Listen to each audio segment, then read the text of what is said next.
Bienvenidos a otra perspectiva. Soy Horacio Alcaraz de Concordia, Argentina, país que este domingo va a las urnas para renovar la composición del Poder Legislativo Nacional. Por eso, y sin violar la veda electoral, voy a compartir principios para el liderazgo evangélico en las urnas.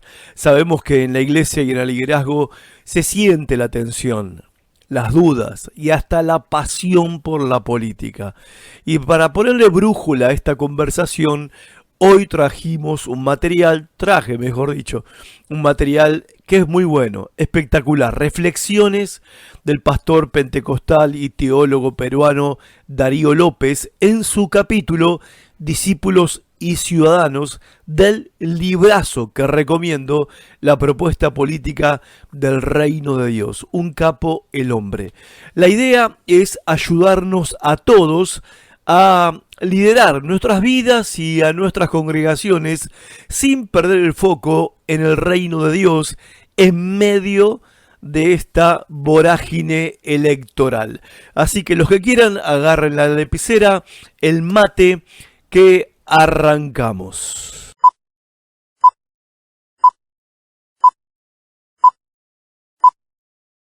El doctor Darío López comienza su análisis citando 1 de Pedro capítulo 2, versículo 11 al 17.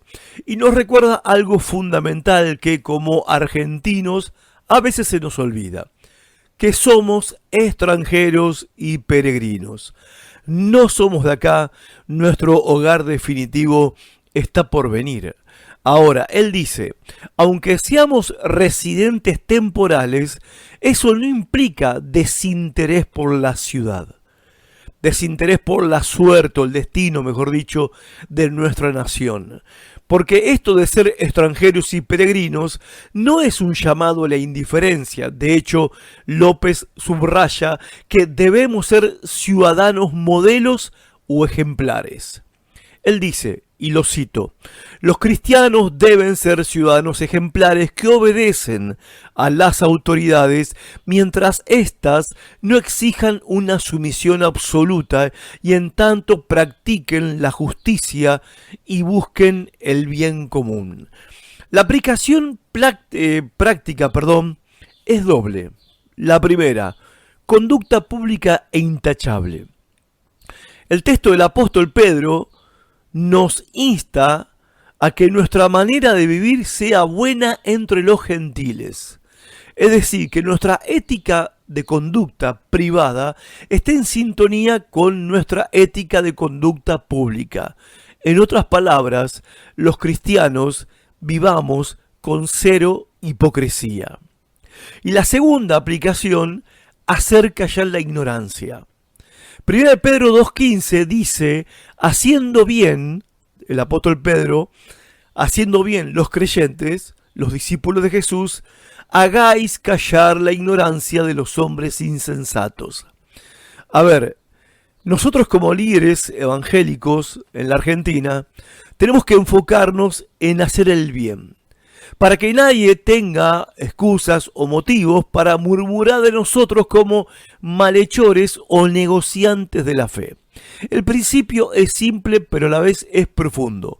Nuestra mejor campaña política no es abogar por un candidato o recomendar al otro candidato o ir en contra del aquel candidato. Nuestra mejor campaña política es nuestra vida coherente. Y especialmente en este tiempo, donde todo el mundo está mirando lo escandaloso que es, o la escandalosa que es la vida privada y pública también, de los candidatos que van en la lista de diputados y senadores.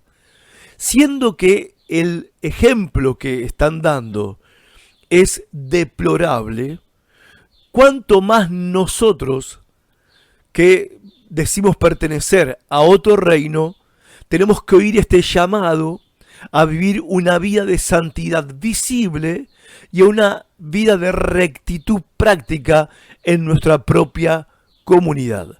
Nuestra mejor campaña política es nuestra vida coherente.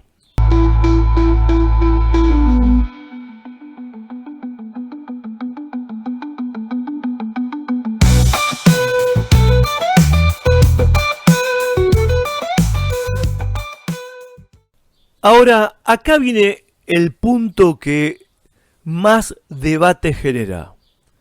¿Tenemos que obedecer al gobierno sí o sí?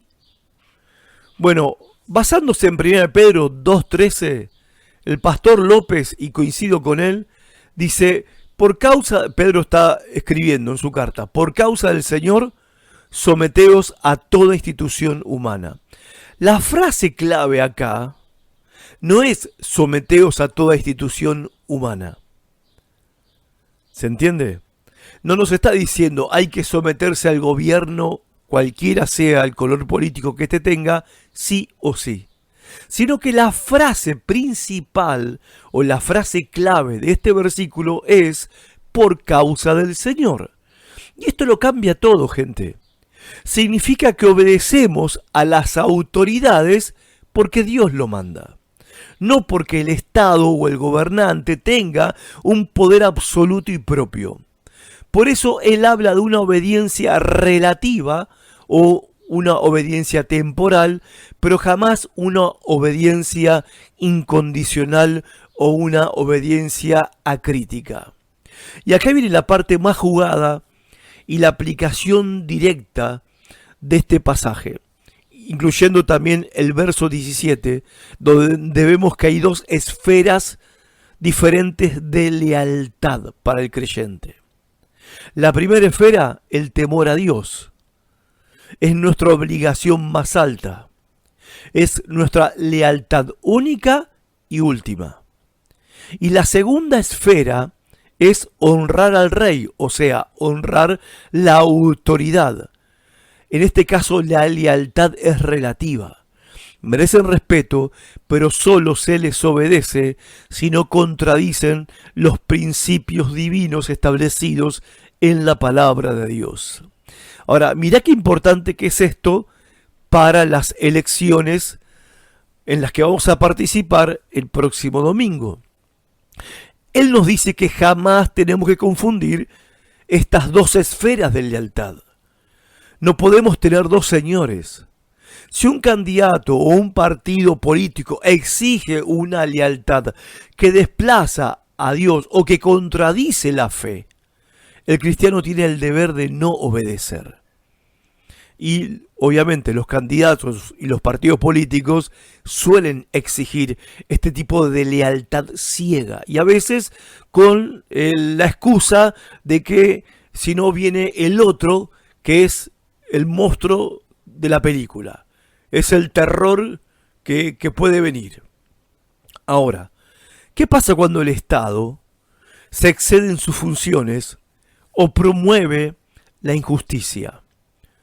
Bueno, en este caso, Darío López, el autor de este libro, propone una escalada de resistencia no violenta, pero activa. ¿Qué significa escalada? Bueno, una escalada de 3 escalones. Primer escalón, reprender públicamente a los que detentan el poder del Estado. En otras palabras, que la Iglesia o el liderazgo de la Iglesia cumpla su misión como voz profética. Segundo escalón o segundo paso, resistir activamente el tipo de políticas que contradicen a Dios o la fe cristiana. Resistir activamente es una resistencia, pero sin violencia. Quizás un ejemplo de esto sería Mahatma Gandhi en la India. Y el tercer escalón de esta escalada o el tercer paso es llamar a la desobediencia civil. Les dije que esta parte iba a generar, se iba a prestar para un debate, ¿no? Pero, ¿qué significa llamar a la desobediencia civil? Cuando el Estado pide una lealtad absoluta o el Estado rebasa su esfera de competencia, la sociedad civil está llamada a desobedecer. Es un ejemplo que se puede dar, fue la resistencia de los afroamericanos en tiempos de Martin Luther King, que empezaron a no respetar las leyes del gobierno que, por ejemplo, determinaba que había un baño para hombres blancos, mujeres blancos y otro baño para negros. O en el colectivo o el autobús, cuando se subía alguien de color blanco, su piel blanca, y había una mujer de color negro sentado en el asiento colectivo, se tenían que parar y darle el asiento al hombre blanco. Bueno, la población negra de Estados Unidos empezó a rebelarse, a desobedecer esas leyes del Estado. Eso se llama desobediencia civil. ¿Por qué? Porque iba en contra de un mandato divino, de que no debe haber acepción de personas y que todos somos iguales ante Dios y por lo tanto somos todos iguales ante la ley. En criollo, si el Estado deja de lado el bien común y la justicia social, el cristiano, como ciudadano honesto, debe exigir que se cumpla la Constitución y el orden legal. Llamar a la desobediencia civil no es un acto subversivo, es una forma de velar por la paz social, porque en este caso el que está violentando esa paz es el Estado.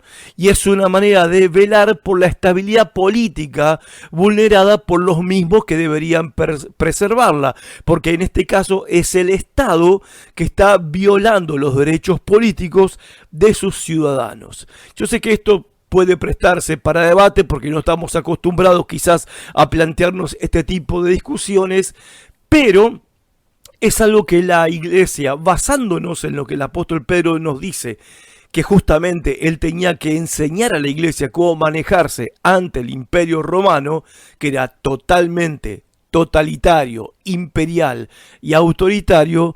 Bueno, ellos practicaron estas tres cosas: reprendieron públicamente al gobernante, al emperador, a sus autoridades, se resistieron activamente, pero sin violencia, se negaron a negar su fe, por ejemplo, y también ellos participaron en la desobediencia civil. Los primeros cristianos, que están obligados por ley a adorar la figura del emperador y a participar de los sacrificios en los templos paganos, se negaron. Fueron en contra de una ley del Estado, pero por encima de esa ley ellos consideraban que superior era la ley de Dios. Estos tres escalones o estos tres pasos de resistencia ciudadana, la Iglesia los ha practicado no solo en sus 300 primeros años de historia, sino que a lo largo de 2000 años de historia ha habido oportunidades donde la Iglesia se ha manejado de esta manera, porque su conciencia sujeta a la obediencia a la palabra de Dios le obligaba a mantener su lealtad primero a Dios y no al César.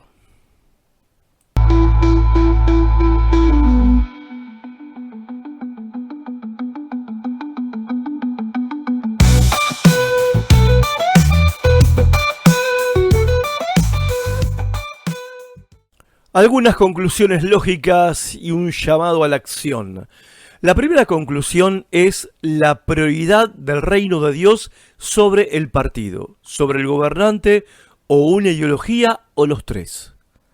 Como líderes no podemos transferir la lealtad absoluta del reino de Dios a una plataforma política, a un candidato, por muy cristiano que se autodenomine el candidato. Nuestra identidad primaria es discípulos de Jesús.